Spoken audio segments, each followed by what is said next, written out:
दुनिया में ऐसे बहुत सारे लोग हैं जो किसी डिसेबिलिटी के चलते ऐसा सोचने लगते हैं कि वो जिंदगी में कुछ नहीं कर सकते। अगर आप भी उनमें से एक हैं तो चलो मैं आपको एक जिंदा दिल लड़की से मिलवाता हूँ। उस लड़की का नाम है जिलू बॉल, जो कि केरला के एक छोटे से गांव करीमपुर से बिलोंग करती है। जब ये पैदा हुई थी तो इनके हाथ ही नहीं थे। लोगों को ऐसा लगता था कि अब ये जिंदगी में कुछ नहीं कर सकती, लेकिन इसके उलट उन्होंने कुछ ऐसा कर दिखाया जिससे आपके हौसले भी बुलंद हो जाएंगे। ये एशिया की पहली ऐसी लड़की है जिसके पास हाथ नहीं है और उसके बावजूद भी इसके पास ड्राइविंग लाइसेंस है। जी हाँ गाइस, और ये बहुत ही अच्छे तरीके से अपने पैरों से किसी भी कार को ड्राइव कर सकती है ना ये अमेजिंग बात। सो गाइस, इस मजबूत इरादों वाली लड़की के बारे में जान के आपको कैसा लगा, चैट सेक्शन में लिखना मत भूलिएगा। सिर्फ एक मूवी के कमिटमेंट के लिए वो 4 साल तक अपनी फैमिली से दूर रहा। 5 साल तक उसने उस मूवी के अलावा कोई और मूवी साइन ही नहीं की।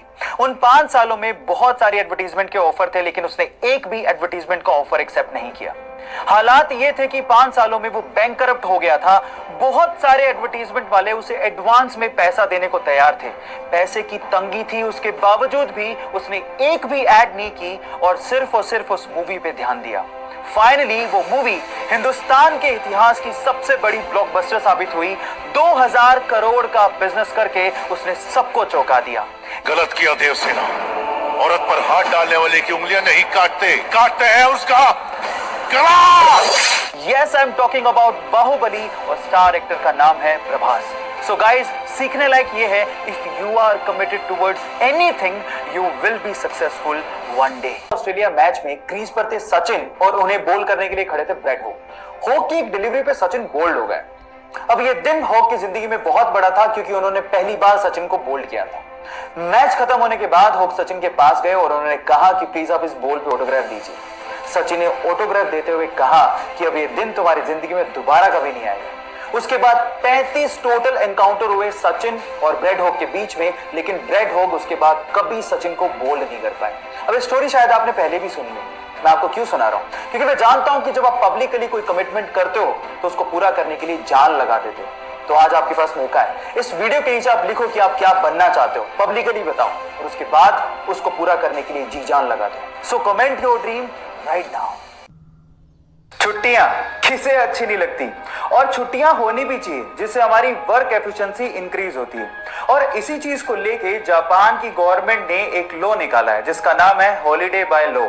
अब इस लॉ में क्या होता है मैं आपको बताता हूं। इस लॉ में कुछ ऐसा है कि 2 हॉलीडेज के बीच में अगर एक वर्किंग डे आ रहा है तो वो working day by default holiday बन जाएगा। मतलब ये है कि 2 छुट्टियों के बीच में अगर कोई वर्किंग डे आ रहा है तो वो वर्किंग डे भी छुट्टी में कन्वर्ट हो जाएगा। है ना इंटरेस्टिंग लॉ? क्या आपको भी लगता है कि हमारी कंट्री में भी ऐसा लॉ होना चाहिए? चैट सेक्शन में लिखना मत भूलिएगा।